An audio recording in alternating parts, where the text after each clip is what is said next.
It's actually the people around the whole world logging onto Netflix last night to find not one, not two, but 3 episodes from the new Harry and Meghan documentary. And after years of speculation, we got to hear their side of the story, their relationship, and also what happens beyond the tabloid. The moment Meghan reached the royal box entrance, the atmosphere changed. The polished smiles disappeared. The security officer did not step aside. He lowered his voice, held his position, and delivered the sentence that would ignite a royal firestorm. Entry had been refused under specific orders from William's office. In that instant, a public doorway became a private battlefield, and everyone nearby understood that something far deeper had just begun. Before we go deeper into what this really means for the royal family, make sure to subscribe so you don't miss a single update. Meghan stopped, as if the air had been taken from the corridor. She had arrived expecting the royal box, a high-profile seating area reserved for select royal guests and important figures. Because that entrance was never just about comfort. It was about status. It was about who stood close to the heart of the monarchy and who was left outside its circle. The officer kept his shoulders firm, and Meghan understood this was no mistake. Harry moved closer, his face tight with disbelief. He asked the officer to repeat the instruction, and the man did, softer this time, but with greater weight. Meghan was refused entry at the royal box entrance because security had specific orders from William's office not to allow her inside. William's office meant the prince's official team, the people who handled his schedule, messages, and sensitive decisions. That detail changed everything. Meghan heard it. Harry heard it. A senior palace staffer stood a few steps away and suddenly found interest in the floor. Meghan looked toward him, waiting for correction. No one spoke. Harry's jaw tightened, because protecting Meghan meant risking a public clash with William's authority, and he knew one wrong sentence could turn the corridor into a royal battlefield. The officer repeated that the instruction had come through official channels, meaning the order had passed through recognized palace procedure, rather than a casual request. Meghan's expression hardened, but beneath the anger sat something sharper: humiliation.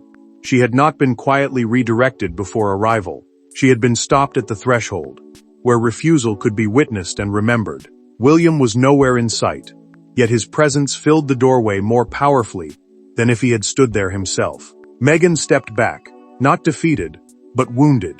Harry stayed beside her, caught between fury and caution. As the door remained closed, one question moved through the room. Why had William drawn such a hard line now? But the closed door was only the beginning, because behind that single order stood years of fractured trust, wounded pride, and a family that no longer knew how to hide its divisions. Every royal crisis has a public moment and a private wound. Meghan felt humiliated at the entrance. Harry felt trapped between loyalty and rage. William carried the weight of command from behind closed doors. Catherine watched the ripple effect with quiet concern.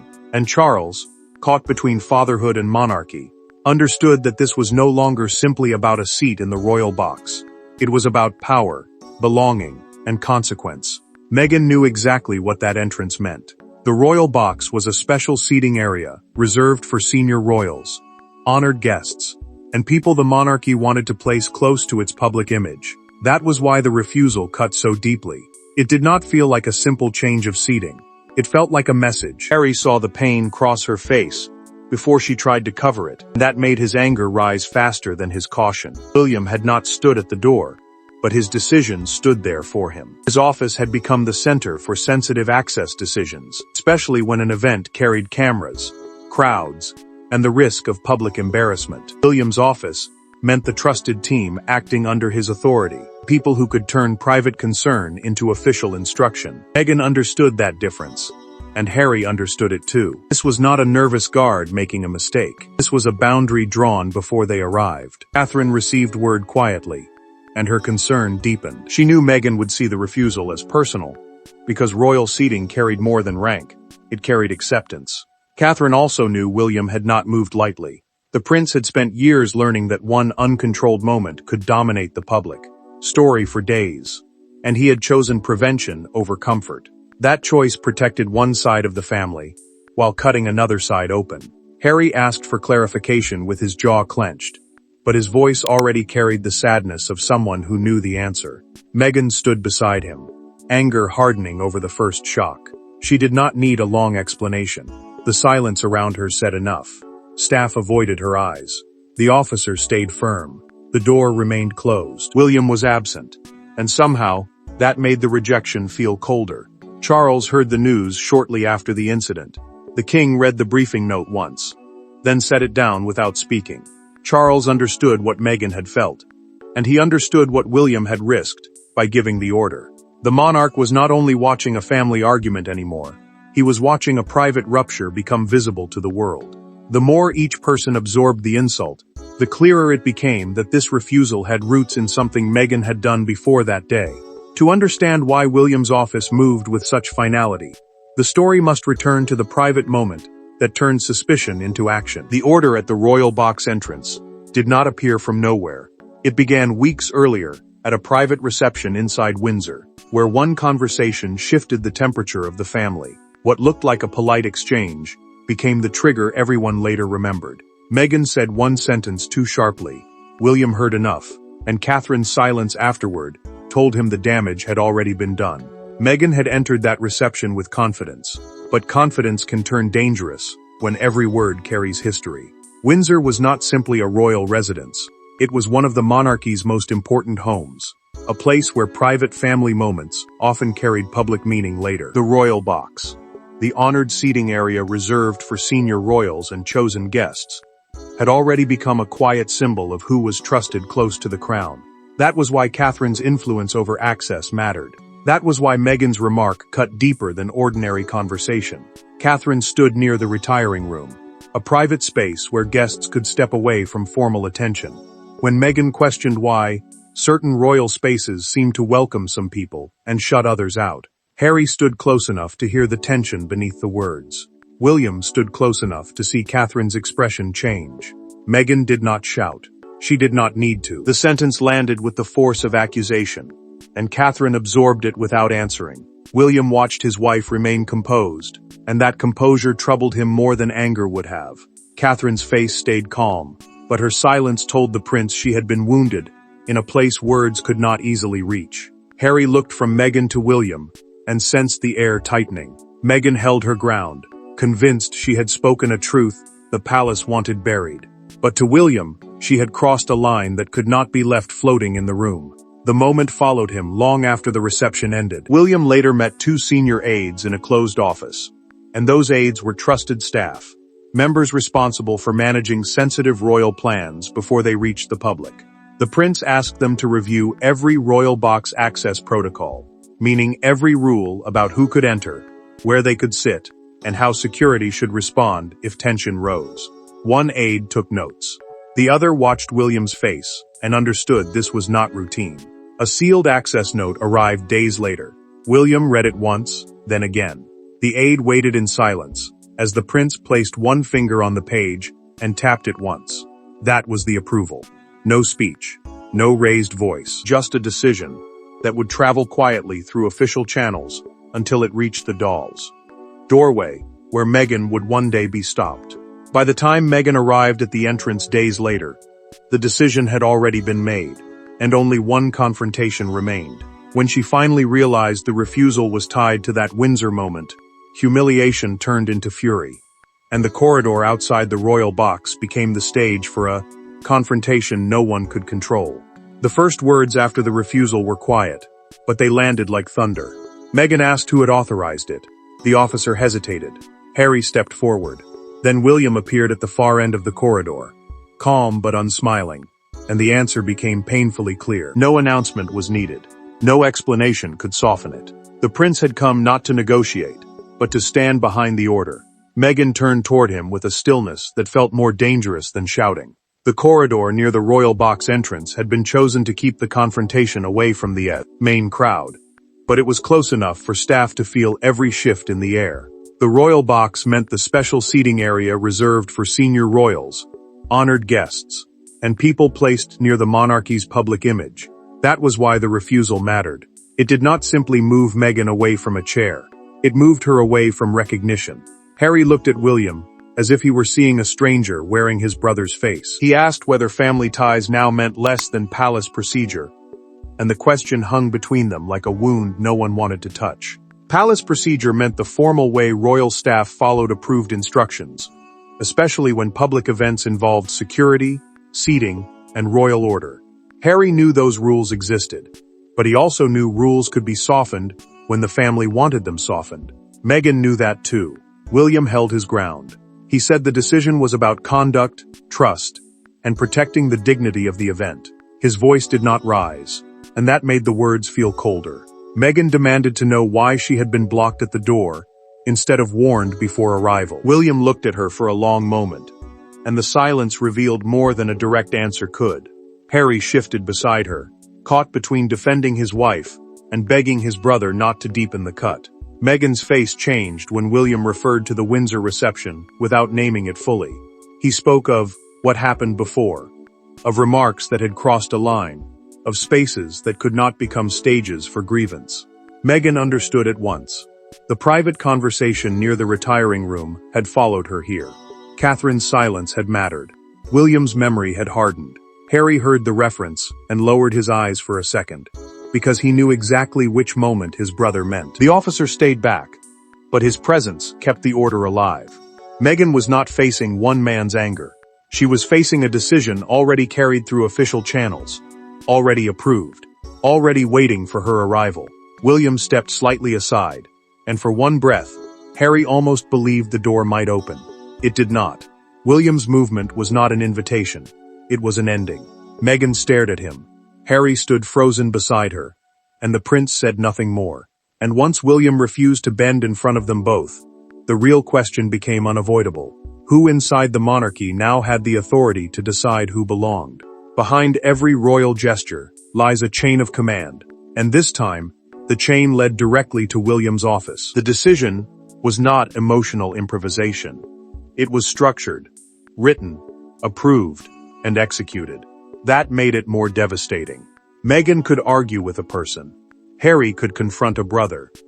But neither could easily fight a system that had already decided the boundary before they. Sempris. William had taken control long before Meghan reached the corridor. His office, the official team that handled his schedule, security messages, and sensitive royal instructions, had grown more powerful as public events became harder to manage. The royal box, the special seating area where the monarchy placed senior figures and trusted guests, carried meaning beyond comfort. A person seen there looked accepted. A person refused, there looked pushed outside the circle. Meghan knew that. Harry knew that. And William knew it most of all. The prince sat alone before the event and read the access instruction twice. The page did not shout. It did not accuse. Yet every line carried consequence, because it turned private concern into palace action. Meghan's name was no longer only part of a family argument. It had become part of an official restriction. Harry's place beside her made the order even heavier, because blocking Meghan meant forcing him to choose between his wife's pain and his brother's authority. Catherine entered briefly and saw the paper on the desk. She did not ask for a long explanation, because William's silence already told her enough. The future king placed his pen beside the page, and that small act felt like a door closing before the real door ever did. Catherine understood why the decision mattered. The monarchy could not keep pretending every painful encounter was private, when one tense moment could become the headline of the day. Still, she also understood what Meghan would feel when the order reached her. Charles learned later that William had acted without asking for a personal override, which meant the king had not been invited to soften the command before it was carried out. The monarch absorbed that detail with quiet unease. Charles knew this was more than a family dispute. It showed that William now held real operational power, the kind that could shape who stood near the crown and who remained outside its protected space. Meghan felt the result before she understood the machinery behind it. Harry felt the machinery before he could challenge the result. William had not simply blocked one entrance. He had created a precedent, a new royal rule in practice. Closeness could now depend on trust, not only blood, marriage, or history. Catherine sensed the cost of that precedent. Charles felt the monarchy shifting beneath his feet. Once the order became known inside palace circles, the The fallout moved faster than anyone expected. By the time Meghan left the corridor, the refusal was no longer a private embarrassment. It had become a message traveling through every room of the royal household. Fallout does not always begin with shouting. Sometimes it begins with silence. Meghan sat in a waiting room away from the royal box, her hands still, her eyes fixed on nothing. Harry paced beside her, unable to undo what had happened. Somewhere nearby, William returned to duty with a controlled expression, but the damage had already moved beyond the corridor. Everyone now knew the family had drawn a line in public. Meghan did not look at the door after it closed behind them. The royal box, the special seating area meant for senior royals, honored guests, and people the palace wanted close to its image, had become the place she was not allowed to enter. That mattered because the refusal created a visible separation from the senior royal circle. It also mattered because royal seating was never only about comfort. It told the public who was trusted, who was protected, and who belonged near the crown. Harry walked from one side of the room to the other, carrying fury he could not release. Palace staff adjusted seating, movement routes, and arrival timing almost immediately, because another visible clash could turn one refusal into a full public scene. Meghan saw the quiet machinery moving around her, and understood the insult had already been absorbed into procedure. She was not being comforted. She was being managed. Harry stopped and told her he would speak to Charles. Meghan finally turned toward him, and her voice came out low, wounded, and sharp. She said the message had already been delivered clearly enough. The king, as the reigning monarch and head of the royal family's public structure, still had the power to soften certain decisions if he chose to act. But Meghan no longer believed this was something Charles had simply missed. She believed the silence around him had allowed it to happen. Charles received the private call within minutes. He listened without interrupting, then closed his eyes, as if the news had aged him in a single breath. The monarch's first response was not anger. It was exhaustion. Charles understood the emotional impact on Meghan. He understood Harry's anger, but he also knew William had not moved by accident, and undoing the order now would weaken the future king in front of the entire household. William was told the refusal had hit harder than expected. The prince did not celebrate it. He did not soften either. He said the instruction would stand, because reversing it under pressure would prove the boundary had never meant anything. That decision carried a brutal clarity. Meghan had been hurt. Harry had been cornered. Charles had been forced to watch. And William had chosen control over repair. The waiting room grew smaller with every passing minute. Meghan sat still. Harry kept moving. Charles stayed silent. William returned to duty. Yet the harshest consequence was still ahead, because the refusal forced Harry and William toward a private exchange neither brother could avoid. When the public noise faded and the aides stepped back, they would finally face each other without ceremony, without protection, and without anyone left to blame. The turning point came not in a grand hall, but in a private room where two brothers stood with years of pain between them. Harry asked William if he understood what the refusal had done to Meghan.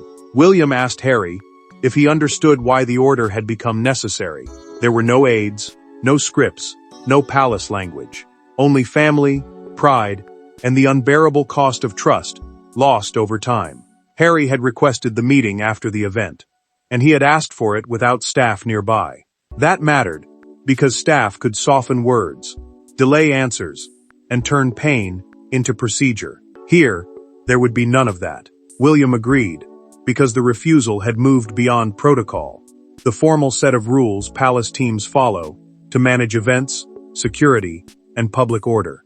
The prince knew the closed door had entered their shared history now. It was no longer only about Meghan. It was about them. Harry did not ease into it. He told William that Meghan had been humiliated at a doorway, where everyone could see she was being denied.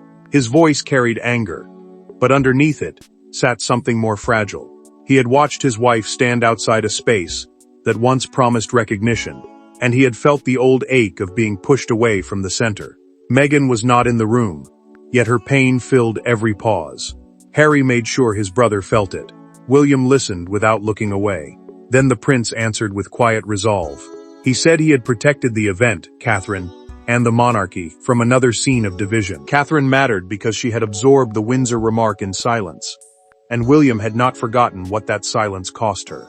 The monarchy mattered because one public clash could swallow the work of an entire day, and reduce the crown to family conflict. Harry heard the words, but he did not accept them as comfort. The room tightened around them. Harry asked whether there was any path back. William did not answer at once. That pause became its own confession, heavy and merciless. The prince was not searching for a kind phrase. He was deciding whether the truth would hurt less than another careful lie. Harry knew his brother's silence too well, and his face changed before William spoke. William finally said access would return only when trust returned. The sentence was quiet, but it struck harder than the refusal itself. It turned the blocked entrance into a condition, not just a punishment. Harry understood then that this was not a single angry order. It was a line drawn for the future. Harry left the room carrying a different kind of anger, colder than before. William stayed behind, shaken but unbent. That private sentence became the emotional key to how the palace would present the crisis to the great world. But outside palace walls, the story had already escaped, and the world was about to turn one blocked entrance into a symbol of the monarchy's deepest fracture. By morning, the refusal was no longer whispered in corridors. It was printed, discussed, repeated, and dissected across Britain. One newspaper front page captured the moment with brutal simplicity. Meghan pictured near the royal box entrance, a security officer's arm held firm, and the headline declaring, "The door William would not open." The image did what palace statements could not. It turned private punishment into public judgment.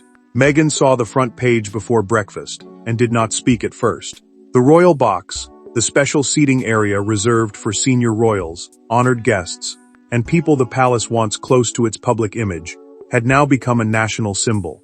That mattered because being stopped there did not look like a small seating issue. It looked like rejection at the edge of power. Meghan stared at the headline, and the silence around her felt heavier than the words themselves. Harry watched her read it, and his anger returned with sharper edges. Palace communications tried to frame the matter as event security, meaning the official team wanted the public to see the refusal as a controlled safety decision rather than a family punishment. But the public understood the deeper meaning. People knew royal entrances were never random. People knew royal seating carried rank. And people knew William's name attached to that door changed the story from procedure into power. William read the same coverage without flinching. The prince turned the page, then stopped, and folded the newspaper more slowly than usual. Catherine noticed the movement. She did not challenge him, because she understood the burden he had chosen to carry. William had protected the event from another public fracture, but protection had come with suffering. Catherine could see that the future king had won control and lost peace in the same breath. A broadcaster opened the morning segment with a sentence that cut through every careful palace line. "This is the clearest sign yet that the royal family now enforces emotional borders, strictly as ceremonial ones." Ceremonial borders meant the formal limits around royal events, seating, appearances, and access. The rules that tell the public who stands where and why. That phrase struck hard, because it named what everyone had sensed. Meghan had not only been blocked from a place, she had been blocked from closeness. Crowds gathered near Buckingham Palace gates before noon. Some defended William's firmness, saying the monarchy needed order after years of tension.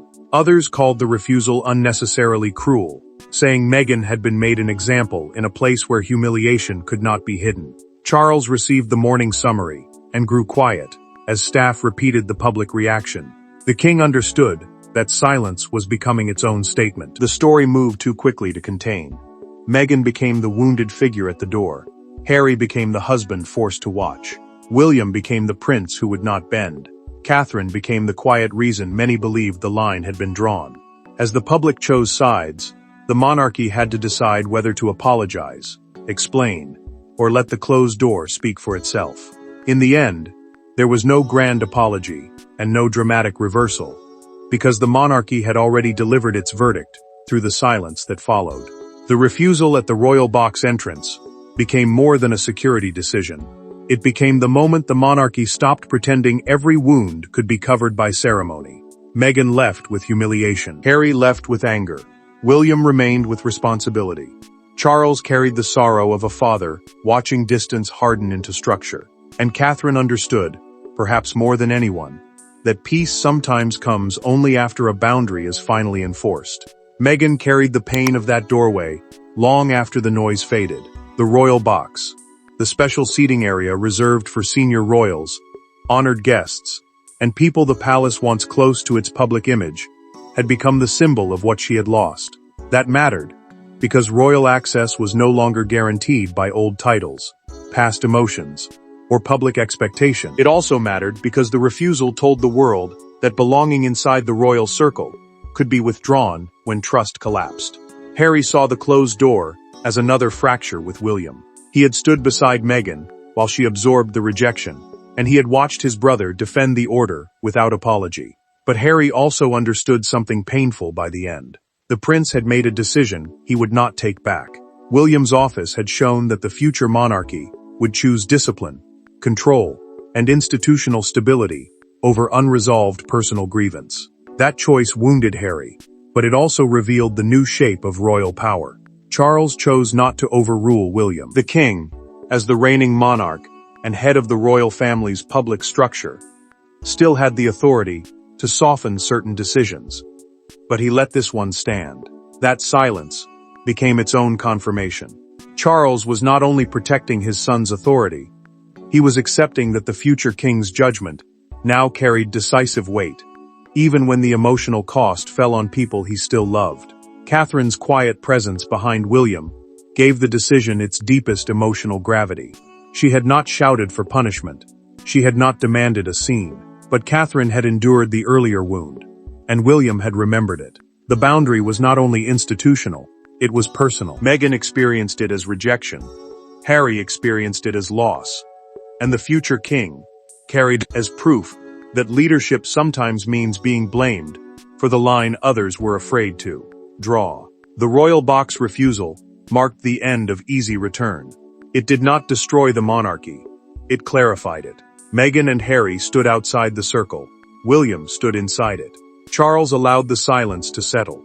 Catherine remained the quiet reason the line held. And the crown chose order over reconciliation. This was the final meaning of the closed door. Not a temporary embarrassment, but a royal boundary drawn in public, remembered in silence, and accepted as the price of a monarchy determined to protect itself. Thanks for watching. Please don't forget to like and subscribe, and we will see you in next one.